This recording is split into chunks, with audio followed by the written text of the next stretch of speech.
নমস্কার। আমাদের আপনারা ইতিমধ্যেই জেনেছেন যে আমাদের 1 মার্চ জোটবদ্ধ আন্দোলন আবার শুরু হতে চলেছে বকেয়া ডিএ এবং অন্যান্য কিছু দাবি ভিত্তিতে। আরও বিস্তারিত পরে আপনারা জানতে পারবেন। আপনাদের মনে হতে পারে আমাদের ডিএ নিয়ে একটা মামলা চলছে আমাদের সহযোগী confederation of state government employees, আবার আজ এখনকার এই বকেয়া এই বিষয়টা নিয়ে মলয়বাবু বলছেন। আপনার নমস্কার, মলয় মুখোপাধ্যায় বলছি। দেখুন, ডিএ মামলার বিষয়টি সকলেই জানতে চায়, যথাসম্ভব আমরা জানান দিই।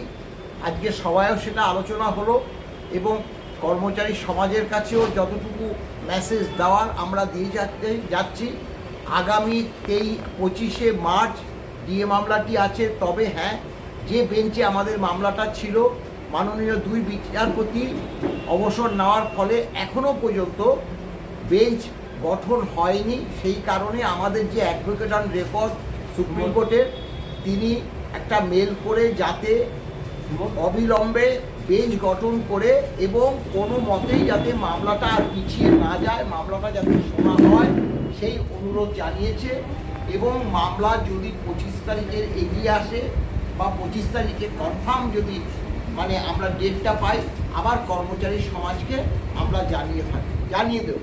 ভালো থাকবেন। তাহলে ওই মামলা যেমন চলবে, তাতে আমরা আমাদের সহযোগিতা যেমন করছি সেভাবে করে যাব। কিন্তু এই রোপার যে বকেয়া 39%, তার বিরুদ্ধে আন্দোলনও চলবে, একই সাথে দুটো জিনিসই চলবে। 4% ভিক্ষার দান নয়, 35